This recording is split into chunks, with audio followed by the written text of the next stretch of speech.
Lo vamos a leer otra vez.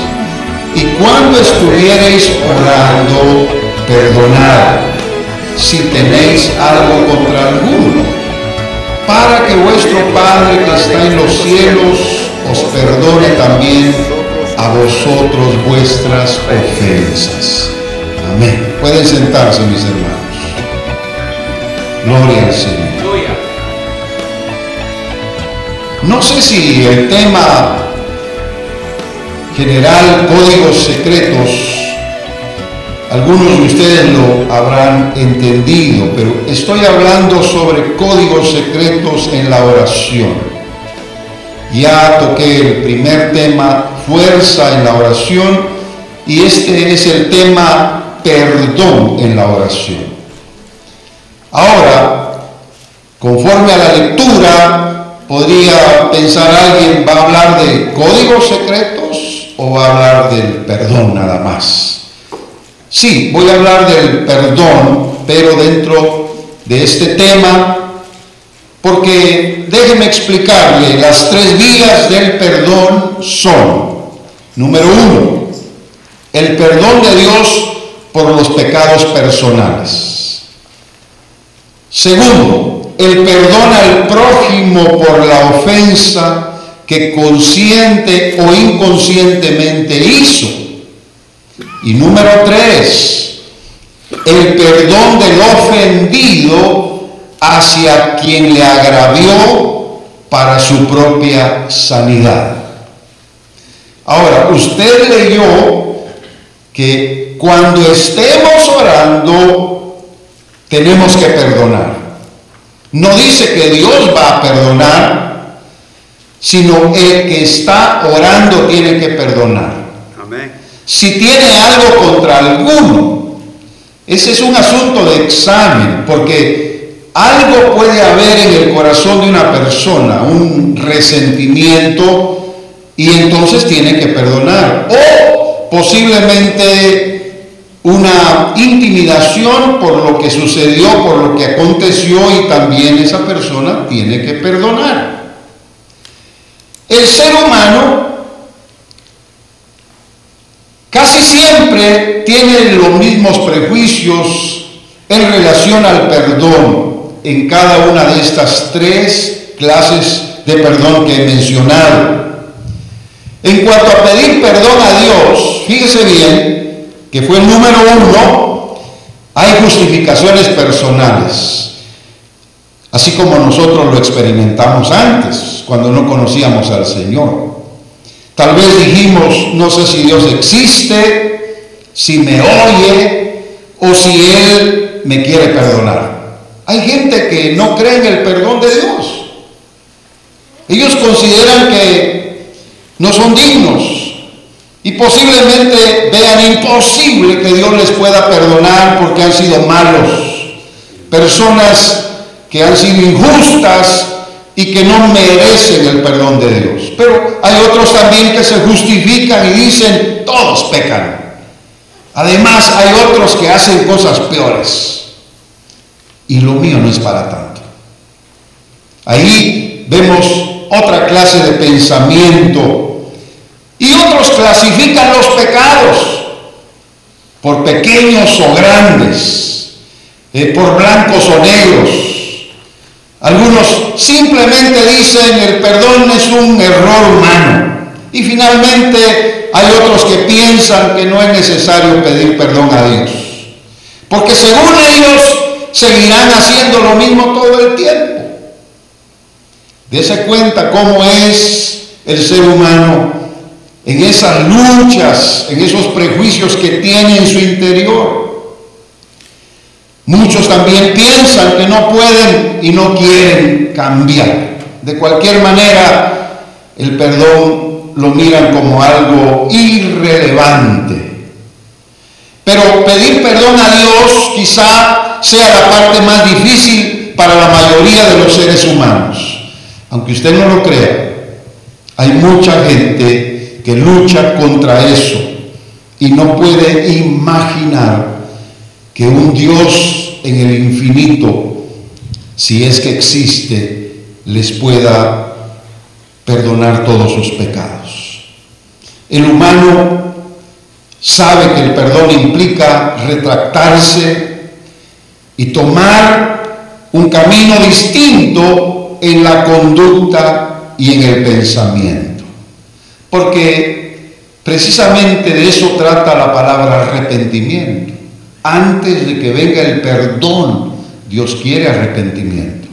Y el arrepentimiento significa un cambio de mentalidad, en donde uno da una vuelta de 180 grados para regresar de aquello que continuamente había estado haciendo. Eso es arrepentimiento. Y cuando ese cambio va directamente hacia Dios, claro que Dios va a perdonar y Dios va a guiar en el camino de la justicia y la verdad al arrepentido. La iglesia no es para perfectos. La iglesia es para los que arrepentidos han venido buscando el perdón de Dios. Amén. Y los perdonados en el Señor son los que le van a alabar y van a agradecerle por ese favor inmerecido. Porque déjeme decirle que si se trata de merecer el perdón de Dios, ningún ser humano es digno y ninguno es merecedor de tal indulto. Todos hemos pecado, dice la Biblia. No hay un justo, ni siquiera uno. Yo le agrego ni siquiera la mitad de uno.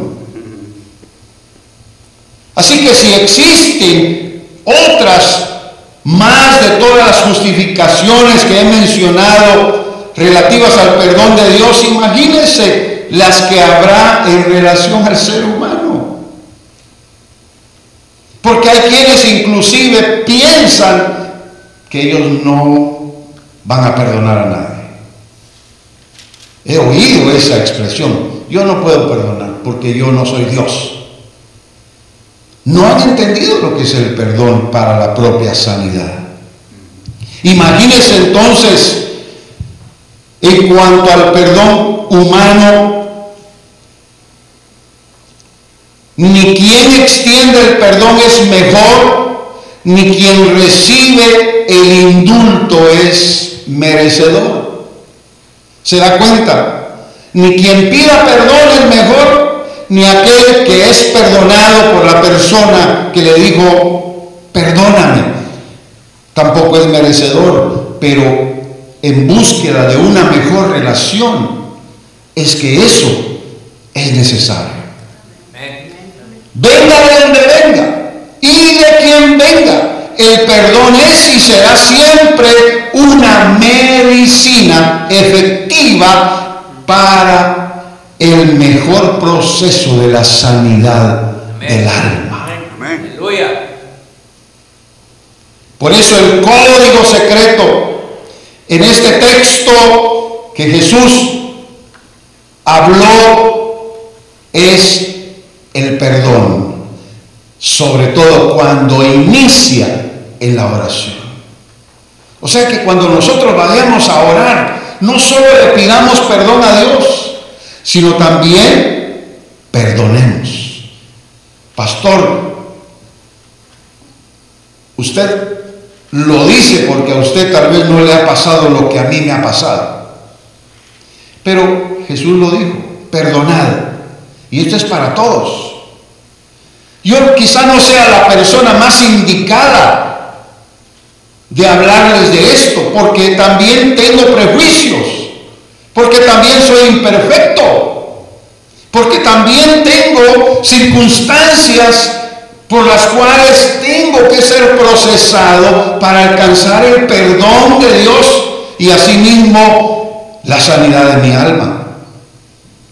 Pero he llegado a entender que no puedo cargar toda mi vida con asuntos que me han dañado el alma, y en algún momento tengo que detenerme para decir: ya no más voy a llevar esta carga, ahora la suelto a los pies de Cristo. ¿Me han hecho daño? Claro que me han hecho daño. Personas que he amado y que consideré que me amaban, pero sin embargo he aprendido a perdonar. Amén. Por eso, en el acercamiento a Dios en oración, el alma se quebranta, se humilla, se rinde y se somete para depender de la voluntad de Dios. Cuando vamos en oración al Señor, siempre tomemos en cuenta esto. No porque merezcamos ser oídos y no porque Dios tenga la obligación de escucharnos, sino porque nosotros entendemos que así es como debemos acercarnos al Señor, porque Él es superior, sublime, santo, y nosotros somos terrenales, bajos, indignos e inmerecedores. Y en la oración, amados hermanos, nosotros podemos aprovechar de que ahí tenemos la oportunidad de pedir, en la oración, de pedir. Si queremos ser liberados, si queremos sentir un alivio en nuestro interior. Y usted no me dejará mentir, hermanos, cuando no perdonamos, ¿verdad que puede más el orgullo adentro de nosotros?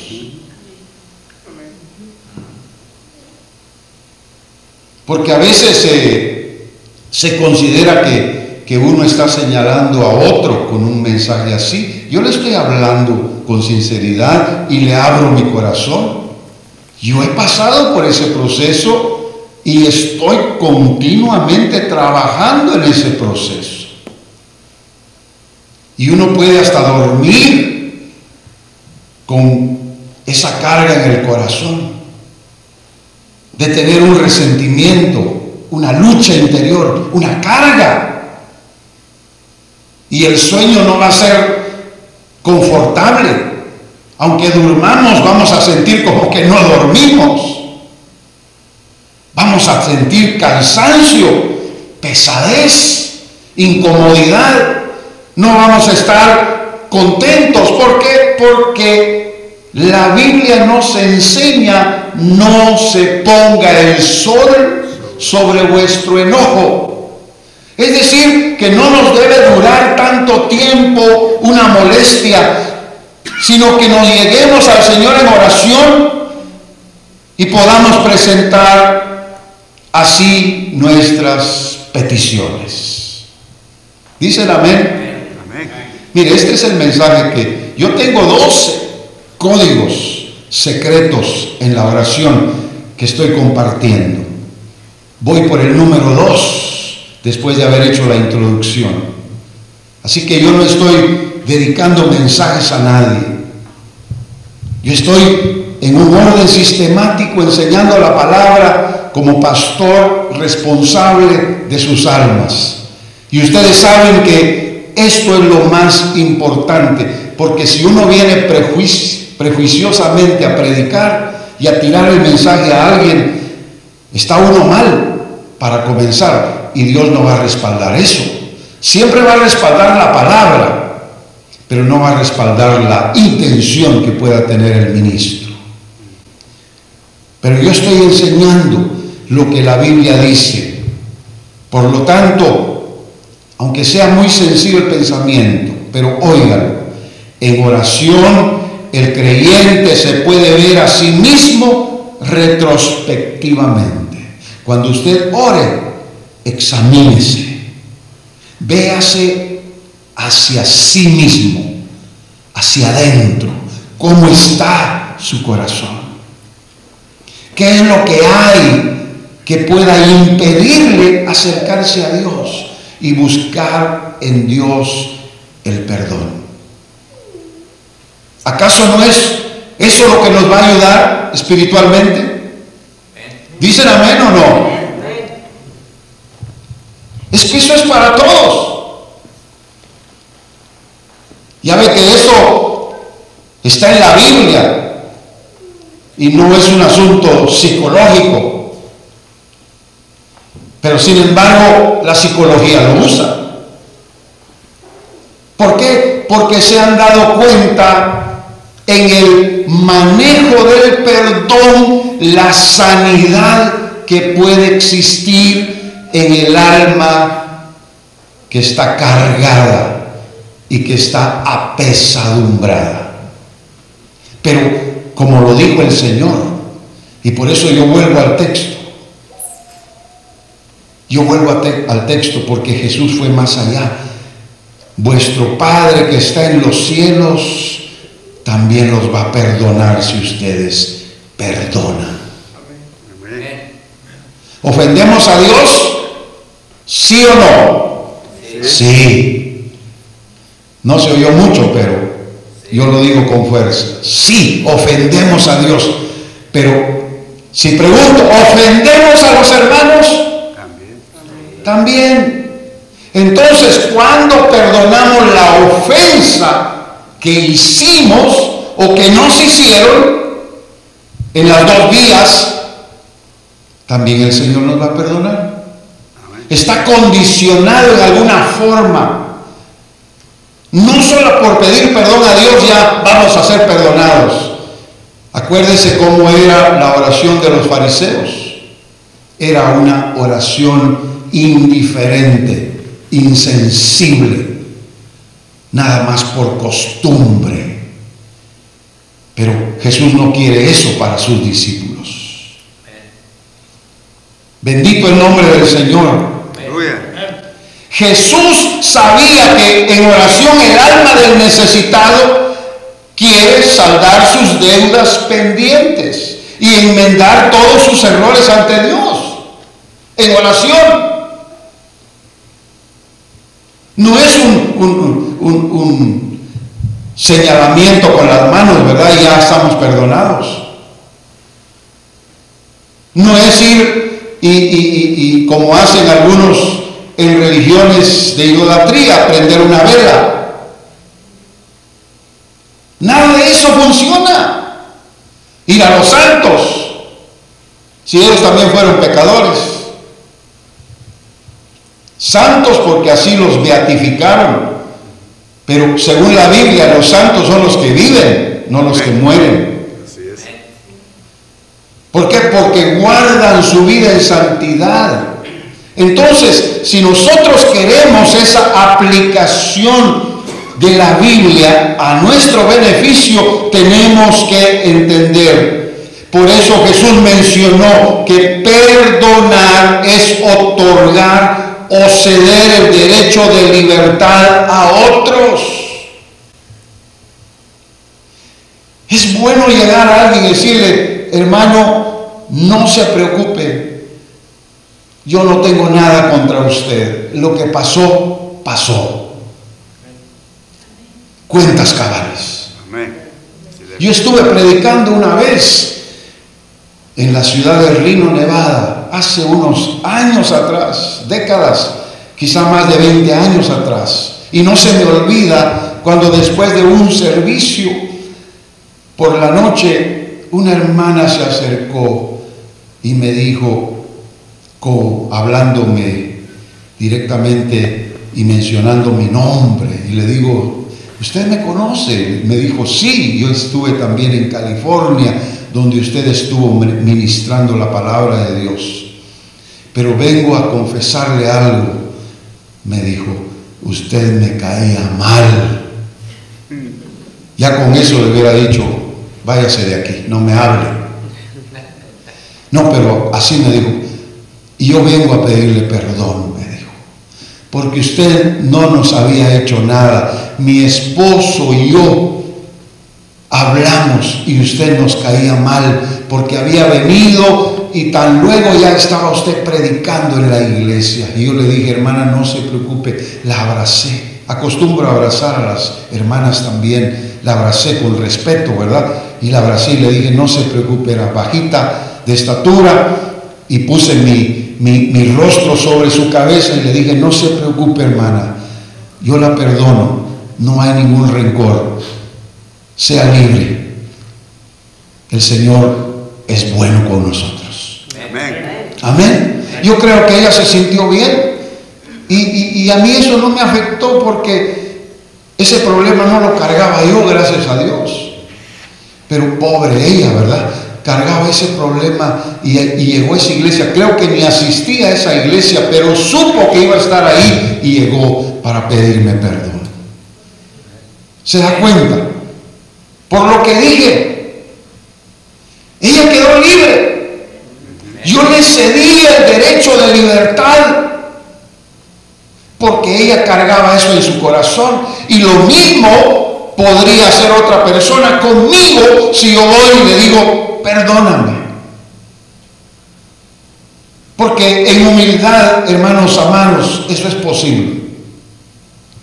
Porque la humildad es más grande que el orgullo. Aun cuando el orgullo pareciera más grande que la humildad. Porque otro pensamiento, óigalo bien, la falta de perdón es como condenar a un encierro mental al culpable que ofendió y pecó contra el otro. Hay quienes son mucho más débiles en su conciencia y en su mente, y algo que pasó les atormenta, pero no pueden vencerlo, no pueden luchar contra eso. Aquello es tan fuerte que les ha dominado interiormente. Así que la falta de perdón es como condenar. Lo contrario a lo que dije anteriormente. Perdonar es otorgar o ceder el derecho de libertad. ¿Qué prefiere usted? ¿Condenar a alguien o darle libertad? Darle libertad. Si esa es la respuesta, entonces el perdón es la llave, es el código secreto. Ahora voy con un ejemplo de la Biblia, y usted va a dar quiénes son. Por supuesto que los voy a mencionar un poquito más adelante. Dos hermanos vivieron acontecimientos que marcaron sus vidas desde que nacieron hasta que murieron. Eran mellizos, venían de una ascendencia patriarcal muy bendecida, ejemplo de riqueza, de autonomía en las decisiones más importantes de la vida. El embarazo de la madre de estos dos mellizos que estaban en su vientre fue sobrenatural, porque fue un designio divino. No podía tener ningún bebé, ningún nacimiento, pero Dios hizo el milagro y vinieron dos. Uno de los hijos quería ser reconocido como primogénito sobre el que nació primero. Por lo tanto, la madre de estos dos fue temerosa de Dios y consultó en oración al Señor. Y mire que divina y proféticamente, cuando se habló de los hijos que tenía en su vientre, hablo de los padres, Isaac y Rebeca, se les dijo que ellos eran dos pueblos o naciones. Esos mellizos nacieron con características distintas el uno del otro. Uno era blanco, el otro era moreno. Uno era velludo, el otro era lampiño. Amén. El que nació segundo en el parto venía trabado del primero desde su calcañar. Hablo de la historia de Esaú y de Jacob. Eso está en Génesis capítulo 25, pero no lo lea ahorita porque se puede perder lo que le voy a decir. Esaú y Jacob crecieron como dos hermanos comunes en la casa de sus padres. Ahí no había favoritismos. Los papás cuidaban de los dos. Uno de ellos se dedicó a la cacería de animales en el campo, mientras el segundo habitaba en tiendas y fue más tranquilo que el primogénito. Dentro de esa familia, Esaú era el hijo mayor, pero fue descuidado y conformista en el carácter y muy desalineado en la ambición de la bendición de su papá, de Isaac. Acuérdese que Isaac era el hijo de la promesa y ellos lo sabían. Esaú demostró que no quería la bendición de la primogenitura. ¿Y sabe qué hizo? La negoció con su hermano. Así que Esaú prácticamente le otorgó a Jacobo, su hermano, el derecho con bajos intereses, solo por una comida. Yo creo que pensó, comer es lo más importante ahorita, la primogenitura, saber si me va a servir. Porque Jacob le hizo el negocio. Te doy, pero si tú me vendes tu primogenitura, me vendes el derecho de la bendición que te toca. Te voy a dar la comida, pero ese es el negocio. Y Esaú aceptó. Así que no había engaño, por decirlo así. ¿Cuántos dicen amén? Amén. Entre tanto, Jacob procuró ilegítimamente la bendición paternal. Ese negocio fue entre ellos, pero los papás no sabían nada. Pero Rebeca consentía a Jacob y le ayudó en su plan. Isaac, como ya no miraba bien, lo único que hacía era oler. El que olía animales era Esaú y el que casi no olía nada era Jacob. Pero todavía para comprobar, dame tu brazo, quiero tocarte. Y como le sentía los vellos, ¿verdad? Estaba peludo, velludo. Entonces decía, tú eres Esaú. ¿Y sabe qué hizo Jacob? Se puso algo en los brazos, con vellos, con pelos de animal. Y con eso engañó a Isaac, el papá. Y viene... Y como la bendición paternal era así, en oración delante de Dios, le dio su bendición a Jacob. Pero ya Jacob había negociado antes con Esaú.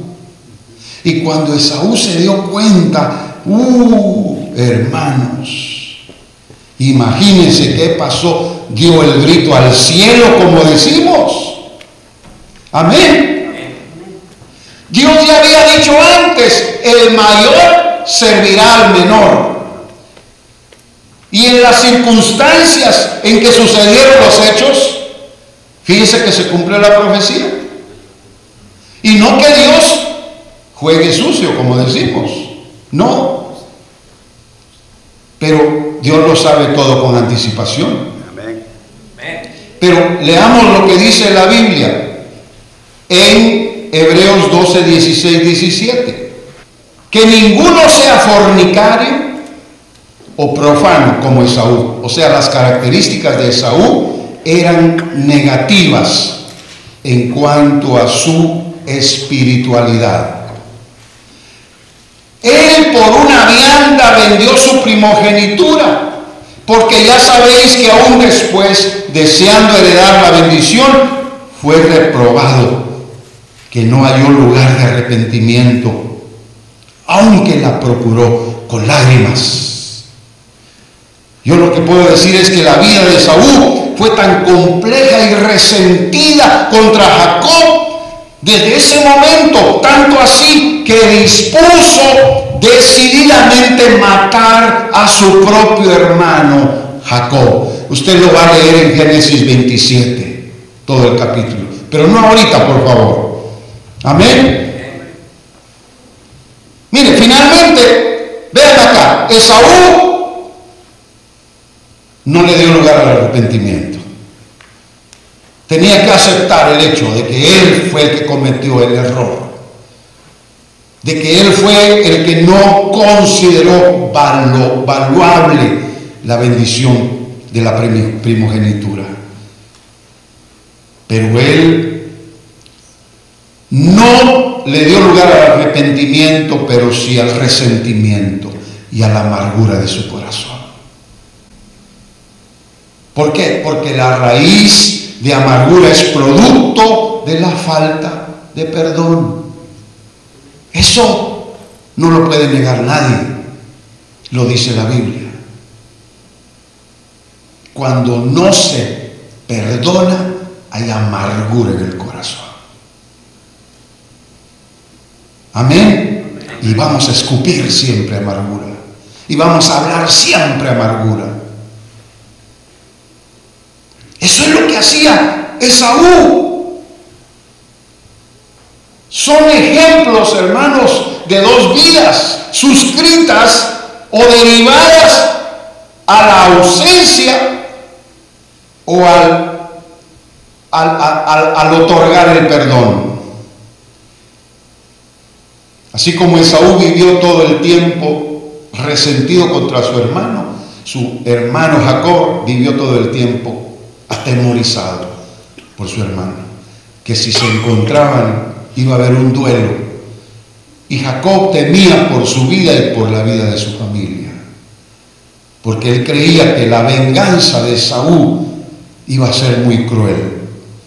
Amén. Mire, la falta de perdón hace daño a dos corazones y pone en riesgo a la vida de otros en las generaciones que vienen. Yo sé que decir esto es fácil, pero mi obligación es enseñarlo. De lo personal me encargo yo, así como usted de lo suyo. Pero no me juzgue solamente porque me escucha, pero juzguémonos nosotros mismos en la necesidad que tenemos por dentro. Yo quiero lo mejor para los míos, y mejor si estoy bien, y mejor si estoy sano. ¿No le parece? Las consecuencias del disgusto le alcanzaron a Esaú, así como le van a alcanzar a cualquiera, hasta que se afianzan en las generaciones que vienen. Gloria a Dios. Hay familias, hermanos, que han crecido como enemigos por cosas que nada tuvieron que ver los hijos, pero sí los padres pelearon por eso, pero alcanzó a sus generaciones. Así que las palabras de Jesús respecto al perdón, hermanos, no me va usted a dejar mentir, están cargadas de sabiduría de lo alto. ¿Verdad que sí? Las palabras de Jesús. Mire este texto de Marcos capítulo 11 versículo 25. Cuando estuviereis orando, perdonad. Eso es precisamente por la sanidad de nuestra propia alma. Alabado sea el nombre del Señor. Yo creo que la mejor satisfacción que se encuentra en la oración, hermanos, es la descarga del perdón. Que uno pueda decir: Señor, gracias, me siento mejor, porque no solamente te he pedido perdón a ti, sino que también he perdonado a mi hermano, a mi hermana. Para mí, como que nada hubiera pasado. Claro que no se olvidan los hechos, porque algunos dicen es que perdonar es olvidar. No, humanamente hablando, los hechos quedan, nos marcan, pero no es lo mismo, óigame bien, tener una herida que todavía está infectada que tener una cicatriz de lo que fue una herida. ¿No le parece? Una cicatriz le dice: aquí me lastimé, sí, pero ya no me duele, no siento nada, quedó la marca, ahí está. Pero no es lo mismo como tener una herida que siempre está suturando, infectada, que siempre duele y que muchas veces hasta nosotros mismos le ponemos sal y más nos duele. Si me estoy explicando, hermanos. Por eso, la mejor medicina para el espíritu, el alma y el cuerpo está codificada en el perdón. Por eso es un código secreto. Está codificado ahí. Es que no lo estoy inventando yo. Jesús lo dijo. Pero no todo lo podemos entender. Creo que con esto estoy dando más abiertamente la enseñanza de lo que son los códigos secretos en la oración. Es que no es solamente orar. Hay requerimientos para orar. Hay muchas oraciones que no llegan ni al techo de los templos, porque no llevan arrepentimiento y deseos de perdonar. Recuerde que Job sanó completamente hasta que oró por sus amigos. Y no se le olvide que la última oración de Jesús al Padre incluía el perdón de sus verdugos. Así lo hizo también Esteban cuando era apedreado. Puede repetir conmigo: el perdón de Dios viene por el amor.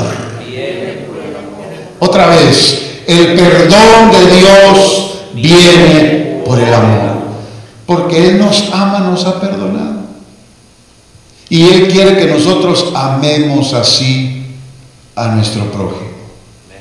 Pero no hay manera de demostrar que amamos si no perdonamos. ¿No le parece? Voy a cerrar ya este mensaje. Quien quiera que sea el ofensor o sea el ofendido. Aló, aló. Hablo aquí para todos. Cada uno tendrá su propio proceso de los hechos que marcan su vida. Tanto el uno como el otro van a tener un proceso. Aquello ahí estará, posiblemente revolviéndose todo el tiempo. Pero recuerde, solo el perdón hace posible una sanidad. El ofendido en tal caso es quien debe manejar su propio proceso para evitar un daño colateral. Mire, si alguien le ofende, usted debe perdonar. Amén. Es que no voy a perdonar hasta que no venga y me pida perdón. Y eso puede llevar mucho tiempo. Si así hubiera dicho Jacob, Esaú nunca llegó. ¿Me explico, hermanos? El ofendido pondrá un boicoteo mental que interrumpirá la mutua relación con aquel que lo agredió. Ahí está Esaú ofendido, pero él mismo hizo un negocio con su propio hermano. Se le olvidó hasta eso y ahora lo quiere matar. Amén. No se da cuenta. Hablo de Saúl, hablo de Saúl. No se da cuenta que la sanidad de su alma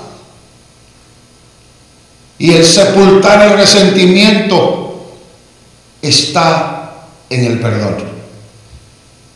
Por eso vivió toda su vida en esa condición y cada vez se hundía más. Porque la falta de perdón no solamente evidencia la agresión recibida externamente por otro, sino que también evidencia los resultados internos de la agresión en sí mismo. Tal vez no fue tan grande, ¿verdad? Yo lo veo en el fútbol. Un pequeño golpe y lo exageran, ¿verdad? Porque quieren que venga el castigo sobre el otro. Ustedes me entienden. Sí. Amén. Y hay algunos que son buenos actores, ¿verdad? Pero dejando eso a un lado en la vida espiritual, en la vida natural nuestra, en la vida de nuestras relaciones, vamos a tener las mismas situaciones. Nos van a meter zancadilla, hermanos. Van a hablar de nosotros. Nos van a pagar mal por bien. Lo hicieron con Jesús. ¿Qué no van a hacer con nosotros? Pero si la clave está en el perdón, aprendamos a perdonar. El código secreto del perdón está en la lealtad, la libertad y la tranquilidad de un peso que condena y aprisiona el alma. Yo prefiero tomar en consideración que en el perdón yo voy a ver no solo de parte de Dios eso que mencioné, sino que también voy a recibir ese beneficio en mi propia relación de vida. Y por último, el perdón es la sanidad interior del ofendido, aunque el agresor ni siquiera se dé por enterado. Si usted nunca, por alguna razón, puede ir a una persona que le ofendió para decirle: mira, no te preocupes, yo te perdoné hace tiempo,